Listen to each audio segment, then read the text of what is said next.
Hello there, my name's Phil Williams and I would like to welcome you to Audio Angling, the podcast site of fishing, filmsandfacts.co.uk. Amongst that list of people to have been crowned world coarse fishing champion is Preston-based angler Dave Roper. Dave took the title back in 1985 on the River Arno in Italy, famously beating the Italians into second place on their own patch. Judging by the rack of salmon flies in front of you that you're just finishing off tying, that must seem like an awful long time ago, not only in terms of the win, but also match fishing generally, more of which we'll chat about later. For now, obviously, I'd like to go back to 1985 and beyond.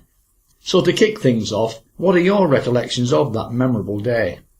Well, obviously going back a fair while, I remember the draw. I remember everybody talking about maybe an M-peg was the thing, and I didn't. I was about 10 pegs from the end. And I seem to remember the Italian Trabucco was about 5 pegs to my right, and Milo, who was another local favourite, was about 4 to my left. So in other words, I was in the middle of them. But I decided that I was going to feed a lot of maggots on about a 20-25 metre line and try and bring the fish up into the water, and fortunately for me it worked. Was the decision based on practice sessions under similar conditions, or was it down to intuition on the day? We'd practiced for a fortnight prior to the week that it was closed down. And then, of course, there's a week's break before the first match, which I seem to think was on a Saturday, and the individual match was on the Sunday. And at that stage, has the team already been chosen, or is it still a squad eager to impress? It's a squad of 7. The team was chosen the night before the Saturday team match, and then he chose his individual to fish on the Sunday, which was the individual match, of course. So is the final selection then based solely on what the manager sees during that practice, or is it perhaps a composite of that plus other observations, or possibly even something he pretty much knows before the squad flies out? It's just an overall thing. It's just what he sees. I mean, it wasn't necessarily on what you'd caught. It's what he thought you would catch when the time come, I suppose. I never really asked him that. Taking a step back just for a moment, it might also help to be able to picture what the match stretch of the Arno was actually like, and what, with the squad's extensive experience, would be an obvious approach in terms of tactics and bait. The water itself was in fact a natural river that had been dammed, and it created this huge canalised section of the river that was sort of 20 feet deep in the middle. Species-wise, there were chub, there were a little carp called a Coarse, and also bigger carp that went up to about 5-6 pound, and it were your job to target those species. Of course, as well as there were catfish that were very much the bottom feeders, you know. OK, so the start is signalled, which is probably a relief after all the build-up, and the match gets tentatively underway. From your point of view, how did it then progress? Were there any problems, highlights or requirements for tactical rethinking on the hoof? Well, what you get is you get a 5-minute pre-baiting session. So the whistle goes, for example, at 5 to 3, and then at 3 o'clock you get the all-in. So you're 5 minutes to feed, and all I did was loose feed maggots on this line already described, and trying to bring these fish up into about 5-6 foot of water, bearing in mind it was 20 foot deep out there. My first fish was one of these Coarse that were very, very slippy. They weighed about 12 ounce. 14 ounce, you couldn't get your hand round them properly, and my first one went back like a bar of soap, so that were a good start. And then steadily it started to happen for me, and I was catching these, an odd chub, and then with about hour and a half to go, my first decent carp came along that weighed about 4 pound. Took a while to get in because we weren't fishing particularly heavy, and the second carp, which was of a similar size, came along about 3/4 of an hour later. And I finished the match off by catching 2 or 3 of these catfish that weighed about £1 apiece. And that was it, all on a waggler, all on about a 25 metre line. And do you get any sort of indication from anyone while the match is going on how things might be going? I remember asking Ian Heaps the same question, and the first he knew about his win was when Stan Smith came over to congratulate him. They obviously had no walkie-talkies or mobile phones back then. Well, we didn't have walkie-talkies. It was just what people were telling you on the bank. I mean, there must have been 10 or 12,000 people milling around on both banks, and you were hearing that you were doing okay. but you didn't know for sure. I mean, Trabucco, the Italian, I think he finished second. And Phil Williams, the Welsh lad, he finished, let me get it right, he finished third off the end peg to me left. But Trabucco was the danger, and I think he finished up with about 1.5 kilos less than me, something like that. Even so, it must still be an anxious time, particularly if you know you're in with a shout going through the full official weigh-in procedure. They told me I'd won it. I mean, I know you don't believe it, but at the time, but I was told that I'd won it. And waiting for the official result to filter through must also be an anxious time. So describe to us how it feels when rumour finally becomes reality. No, well, nothing else will ever happen to you like that before or since. It's just a complete one-off feeling. And never to be repeated, I doubt. Not being a coarse angler myself, I don't know these things, so forgive me for having to ask, but has anyone ever won the world title more than once? English lads, yeah. Bob Nudd's won it, I think, 3 times. And Alan Scotthorne, I think, 4 times. And then Ian Heaps, Kevin Ashers, myself, Tommy Pickering, Dave Thomas, I think we've all won it once apiece. There's a Frenchman that's won it 2 or 3 times. I can't remember his name. No matter, it's homegrown talent that's important here. And with that in mind, when Ian Heaps was talking about his 1975 win, he described how being led up to the stage with the Union flag and the national anthem playing had caught his emotions completely unprepared, reducing him to tears. So how did that process affect you? I don't remember any tears, but I certainly felt the emotion part of it. Because yes, you're representing your country. And it's natural enough, isn't it? Now I'm told that your speciality, if there is such a thing at this sort of level, is fishing with bloodworm from a pole. But on the Arno, your victory couldn't have been further removed from that, as you won fishing maggot under a waggler from a conventional rod and reel, demonstrating, if ever it was necessary, that versatility is the key to success at world level.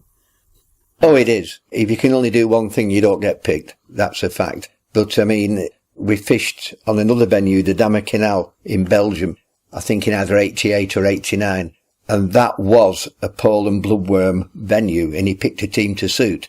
But when it came to it, it had changed, and a lot of fish were caught on the waggler and the maggot, and we won it. So you had to be versatile, or you wouldn't get picked. Define the term versatility. How wide-ranging in ability do you need to be to compete successfully at international level? Well, to be a complete match angler, that lends itself also to ledgering, fishing with a swim feeder, but you tend to stick to your strengths and what the local waters where you live dictate to you. And round here, bloodworm was with strength, pole fishing and bloodworm, but we still had to go and do other things, which we did. And did you deliberately practice those other techniques to be proficient, in case the need for one of them ever arose? Yeah, I fished on the Ribble a lot, waggler, fishing for chub, which were a similar size to the carp I caught. So that was bloody good practice. So from your experience, and bearing in mind that path match fishing seems to have taken over recent times, do you think that young would-be stars of the future need to get out and about to as diverse a range of venues as possible to acquire those skills? Generally speaking, yeah, I'd say yes. But these days it's difficult to travel a long way on a Sunday and get back because of the traffic. I mean, in the 70s and early 80s, it was a sight easier than what it is now. Now again, with my limited experience of course match fishing, today there seems to be a lot of one venue or one method specialists who, while they may be good, would struggle to do well if you took them away from the comfort zone. That's always been the case. But is it not more prevalent now? Going back to Ian Heaps, he told me he'd work on a daily basis at either speed fishing or different techniques. For example, most evenings he would stay out until he caught at least 100 fish using, say, the bread punch. Our local venue was the Lancaster Canal, which lent itself to bloodworm fishing, and not always on the pole. I mean, it was a float and a waggler across the canal one stage before the carbon fibre poles came out. But even so, that didn't mean to say you couldn't travel. There were always other venues that were of a similar nature, and the same methods worked. Now here's a question I've fired at a number of England internationals, including sea anglers from both the shore and the boat squads. Why is it that so many northern anglers seem to do so well? Again, to quote Ian Heaps, he put it down to having to work so much harder up here, particularly in his day when pollution was much more of a factor, so that when they went to fish matches elsewhere with so many more fish, being used to working harder for results would automatically give them a head start. He could be right, but they always used to say the further south you went, the easier it got. And in my day, that's a fact. OK, so it's now 2012, which makes it 27 years since your World Championship win. But presumably, there would have been other notable successes either preceding or following the big day. Yeah, I suppose so. The local big 1,000 peg match was called the Lancaster Evening Post. And I won that in the late 70s. There was the Northern Anglers Grand Match, which was 600-700 pegs. I won that a similar time, without just remembering the year. The Northwest Pole Championships, I won that back-to-back years, 86 and 87. The Pole Championship of Great Britain on Mallory Park, I won that, and I think that was around about 1988-89, something like that. The Canal Championships of Great Britain, I won that in, I think it would have been around about 86, 87, which was on the Lancaster Canal. And there must also be some I can't remember. What about occasions where, although you may not have beaten everyone else, you still nonetheless came away feeling pleased with yourself, having taken another step forward in your overall learning programme? I'm sure that must be the case, but I mean, I can't specify just which one or two it might have been. You know, we're going back a long while here. There are probably a lot of very good, versatile and capable anglers out there who, for a variety of reasons, will never reach the levels of success you achieved. It's possibly as simple as just being in the wrong place at the wrong time. So are there any examples you came across of anglers who were good enough to make it, but in the end never actually did? No, I can't really think of anybody at all. They went into a potential championship angler's record in great detail before you got a chance to fish what they called an eliminator. And I fished 2 or 3 of those over the years. And if you shone out, or, you know, you get picked for the squad. That's what happened. I honestly do think if you were good enough, you were there. I don't think there were a lot of luck involved. No, I'm sure there wasn't. Certainly in terms of consistency. But just perhaps there might have been someone else out there who, if the timing had been different, was good enough to have made it all the way to the top. No, I can't think of anybody, to be quite honest with you. Sorry about that. That being the case, who was the best match angler you ever fished against, and why? In my time, the bloke I looked up to probably the most was Ivan Marks, who sadly died not that long ago. Kevin Ashurst, who was always that bit older than me, and we learnt off him. The Belgians and the French, when it came to bloodworm fishing, we obviously learnt off them. Kevin Ashurst is the name I constantly hear, and across generations too, as being arguably the all-time great. Yeah, he was a natural angler. You know, he just was. And he won the World Championships in, I think, about 82, something like that, on the River Canal in Ireland. Deservedly so. Yeah, Ivan Marks and Kevin Ashurst, I'd certainly go with that. What about Benny? Didn't know Benny that well.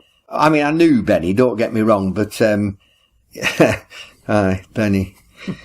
I don't know what to say, really. Obviously, a brilliant angler, amongst other things, I would imagine. Can we now start to take a peek behind the scenes of the squad?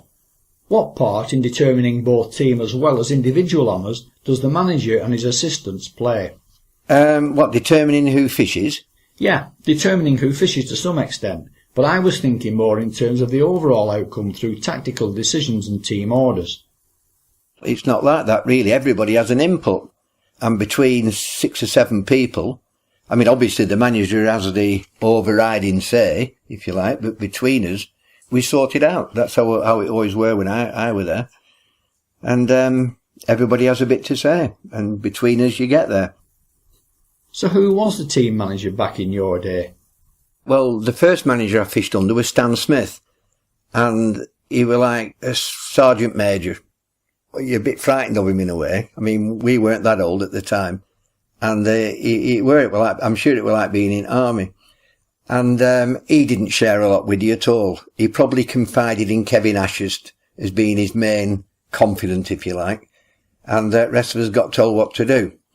And I think that was two I fished. I fished in Northern Ireland and I fished in Holland under Stan Smith. And then the next one was Dick Clegg. Now, that was a completely different kettle of fish, whereas Cleggy confided in everybody, and you had the chance to contribute a lot more. And it was under Dick Clegg, whereas we did so well in Italy, and that was the first time England had ever won the team. So was there a lesson to be learned there then? Just two different people. I mean, I think Stan Smith was unlucky not to win it, and I think Dick Clegg probably... Well, I think the squads that Dick Clegg had fishing for him were probably overall a better team. So when you was a youngster with so many different potential hobbies available to choose from, what was it then that made you take up competitive coarse fishing? I don't know. You can't answer that one. I mean, I played football when I was a kid, played cricket, but I mean, I went fishing from the age of about 5, and I don't know. You can't say, can you? It's not like it's set out for you. You just like what you're doing. You've no thoughts on fishing for England or anything at that particular stage, have you? It's just one thing leads to another, really. So, like a lot of young lads, you give fishing a go, and ability kicks in, allowing you to progress, and eventually you get offered sponsorship by Ted Carter's shop in Preston. Fill in a bit more of the gap now from your initial interest to taking that first major upward step on the ladder. Yeah, well, we were, of course, but we fished for a team, a local side from Preston called Preston at Walton. And we fished all over the country.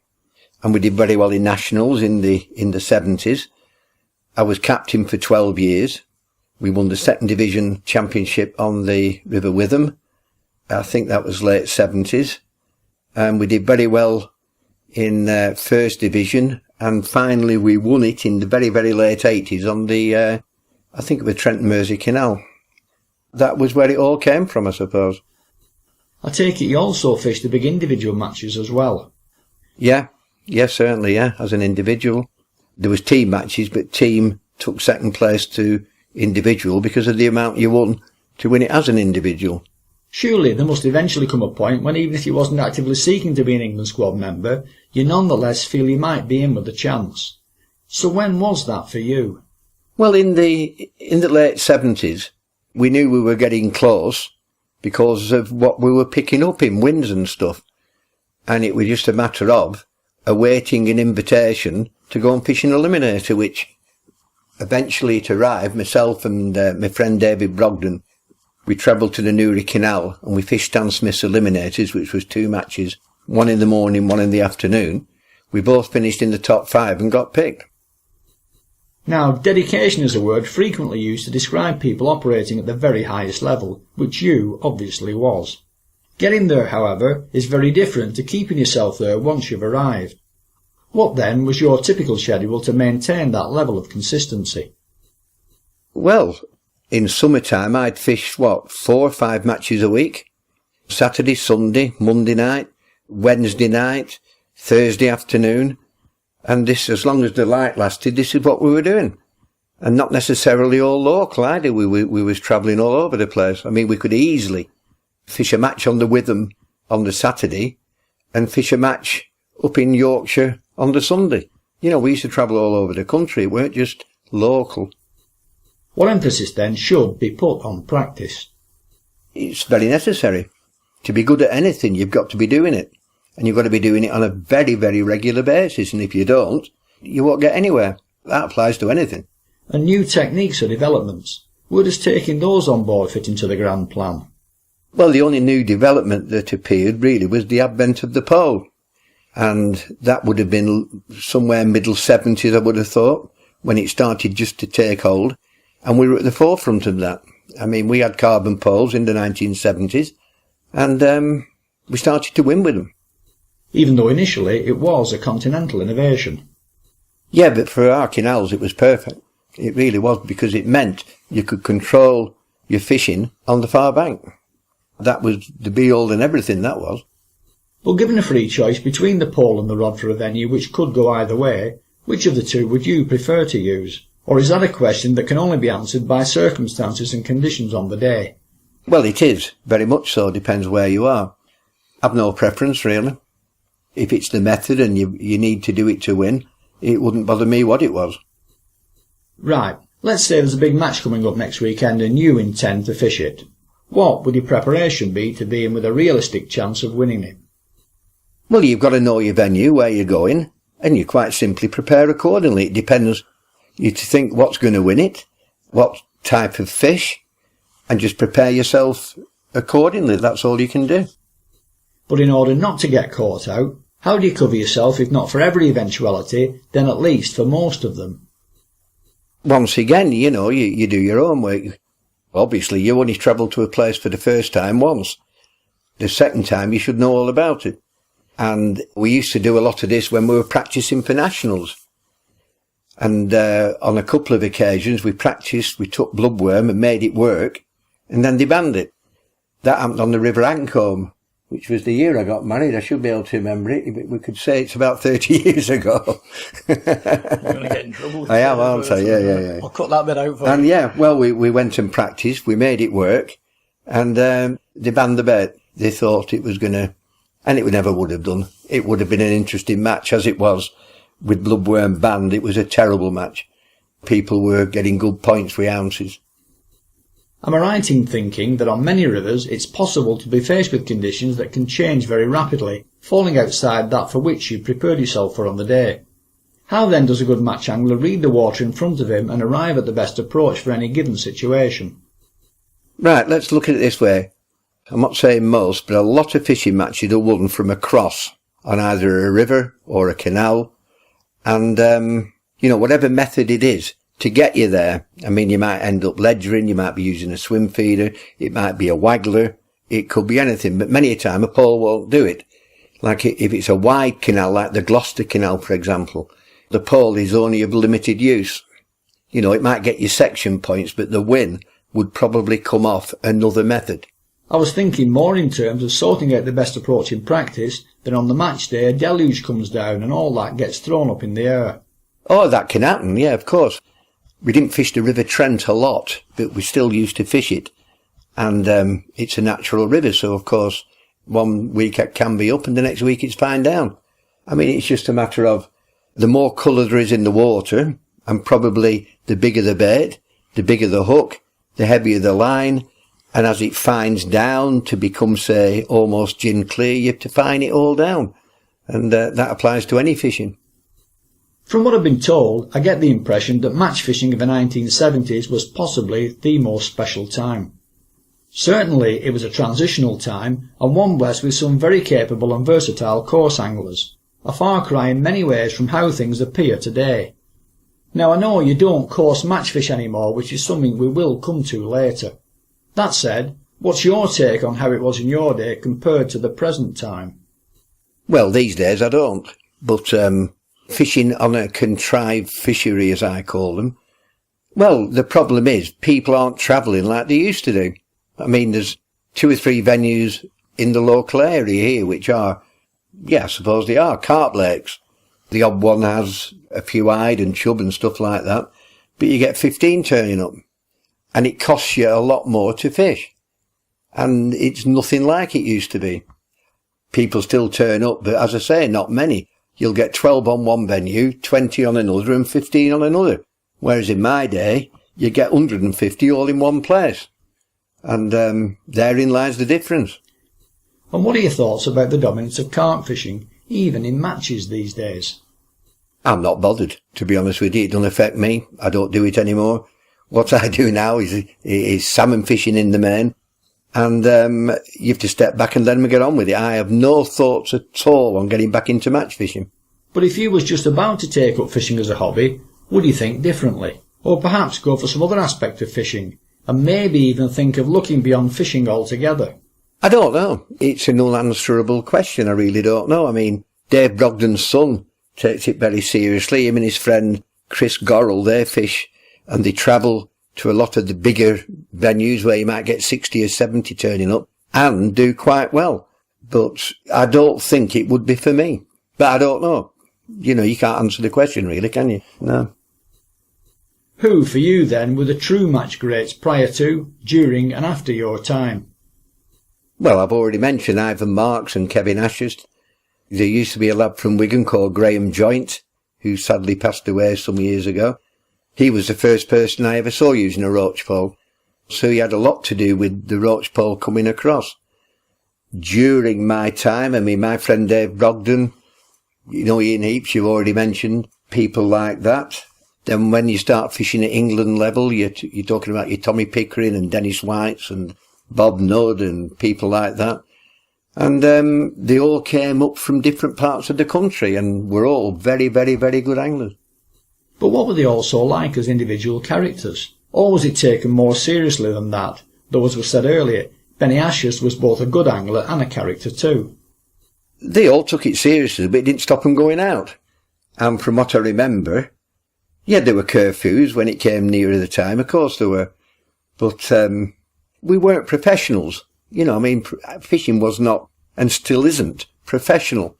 It just isn't, so you had a bit of leeway, I suppose. And to single out just one, only because he was so good, though from what I hear not quite up to his dad's standard, Kevin was also a bit of a character too. You're a grand bloke. I wouldn't say it if he were here, but, as long as you don't tell him, he were a grand bloke. And got on with him very well, and a lot of times he was my travelling partner to England matches. Now, I've spoken with a lot of people from all areas of the England angling scene, and in some quarters, certainly on the sea angling side, most have come away either disillusioned or with a sour taste with regard to their England experience. For some it was a sudden bias, and for others a case of your face having to fit or jobs for the boys. Does any of that ring true with you? No, I would say not. In fact, definitely not. From what I can remember, everybody got on. There were an odd bit and bat, I suppose, but you just took it in your stride. And I had no regrets. I don't remember ever falling out with anybody or anything like that. Everything were fine. And certainly no disillusionment, that's a fact. No, I have no complaints about the way we were run. I think Stan Smith in his time and Dick Clegg did an excellent job. And from what I've heard, Mark Addy and Mark Downs are doing a similar excellent job now. Looking back over your whole career now, what was the highlight for you? And that need not be the big win, though I think I'd be very surprised if it wasn't. No, it was. It was the big wins. That was what you were there for. I can't think of many highlights that didn't involve winning something. That was it. Winning was everything. You enjoyed your day, whatever happened, and you couldn't draw a winning peg all the time. And sometimes you'd draw a winning peg and still F it up sort of thing. But even so, when it came together and you won, nothing was better than that. And turning the question on its head now, what about the low point? My low point was I fished a World Championship individual match in Holland on the Rhine-Amsterdam Canal. I prepared my initial feed, and the first 6 balls I threw in floated, and they certainly weren't supposed to do that. And that was not putting enough clay into it. And honestly, I nearly died. But I tightened it up for the last sort of 7 or 8 of them, and I think I finished 5th or 6th in the match. But maybe the peg was worth more. I'll never know that. But that was upsetting, to make an error of that magnitude, which I did.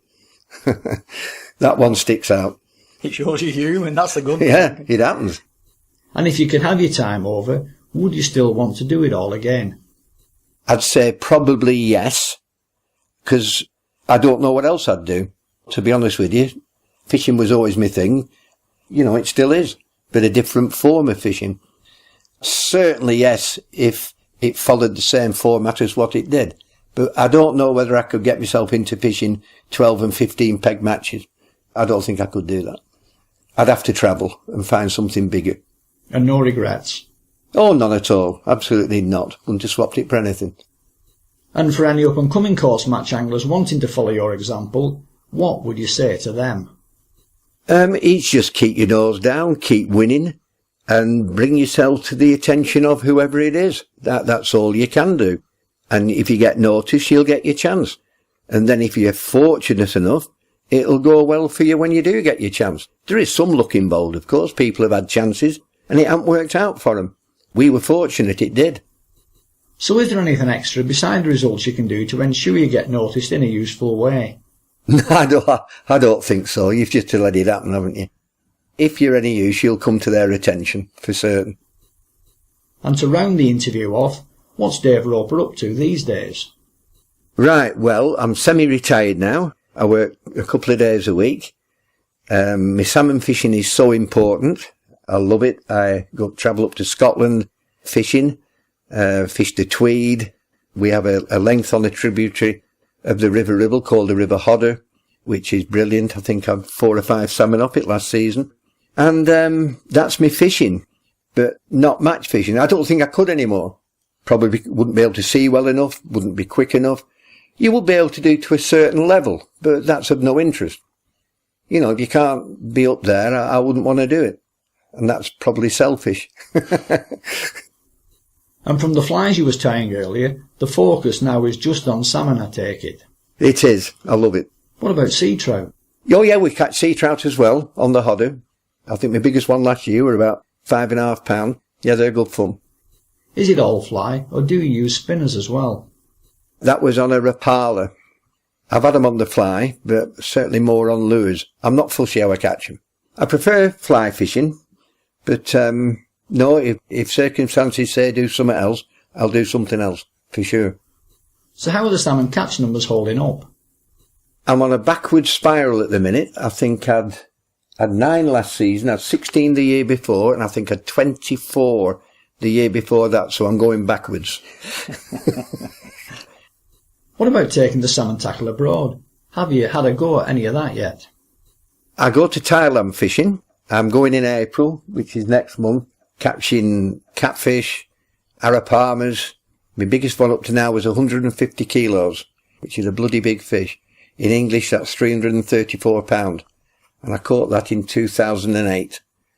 And my biggest Mekong catfish was just under 100 pound. It weighed 98 pound. Now, these are proper fish. And I have a friend over there, Peter Lyons, who's lived there for 7 or 8 years. He married a Thai girl. He comes across here salmon fishing for a fortnight, and I go across there catching these things for a fortnight. And that's what we do on a yearly basis. I don't think I could stand a fortnight of that. I had 14 big Mekong cats there one morning, then had to put the rod down. I just couldn't take any more of that punishment. The thing is, you catch one and the little Thai guides want you to throw out again and hook another. You don't. You want to sit down and have a beer and they knock 7 shades out of you. You're not kidding. It's the nearest thing I can think of to tuna fishing because of the way they power down and try to stay deep. Then at Bung Samron, you have to steer them away from the platform legs, otherwise they're under and away. We're fishing there the day after I get there. And my biggest one on there was 75 pound, I think it was. I've got a photograph of it. And the murder. We fish from the bungalows that go down the lake. Yeah, absolutely fabulous. Yeah. Bung Sam Lam. Fabulous fishing. Once a year's enough. What about IT monsters? Expensive, but they have a much better mix of species there too. Yeah, IT monsters, yeah, fish that. And we go into southern Thailand, Krabi, and we fish gillums. And that's where I got my big arapama. And last November, not this one just gone, the one before, November 10, I lost one equally as big, and it was all my own fault. He came towards me, and I should have given it a bit of slack, and it didn't, and it took off, it jumped, and just cracked 35 pound line, just like that. And when you've waited all day for a bite, that's not much use, is it? At least you've had one. That was a species well up there on my list, but unfortunately it didn't happen. Though I did see a nice one caught, but we did catch pretty much everything else. Well, I've hooked 3 and landed one of them. And I'm back there again, back end of April this year. Those Amazonian red-tailed cats are a handful too. Yeah, I've had them. Yeah. I think the biggest one of them were about 60 pound. Yeah, it's all good fun over there. Anything else of note? We caught the horrible long things with loads of teeth. I can't remember the name. Alligator gar. Alligator gars, that's it. The red tails, the Mekongs, the Soraya cats, and the arapamas. No pacu or snakeheads? I've hooked snakeheads on the fly and been cracked up every time they just bite through the line, don't. I'm taking some traces this time for that. And I've also, to get my hands on some flies, I've been Googling them. I've got to take some across. You know, like imitation mice and all this business. So that'll be good. I also spent a day fishing for barramundi. Yeah, I did as well. Boom Mar Ponds. Yeah, I had 15 in the day. Like, things up to about £12. Fabulous fishing. I took along a travel fly rod with me. Yeah, I bet that were good. Boomar ponds, yeah, I only fished it the once. Yeah, just the one day. Better than fishing in the UK? No. Oh, I wouldn't. I couldn't live there. I've been there 2.5 weeks, that'll do me. It's funny how from our totally different angling backgrounds, we both end up sharing memories of some great, albeit artificial fishing, half a world away in Asia. And like you, however good the foreign fishing is, I too would prefer to be back on my own patch, even though for you, that patch has switched in emphasis from coarse to game. My thanks then to Dave Roper for rewinding the tape back to 1985 for us here.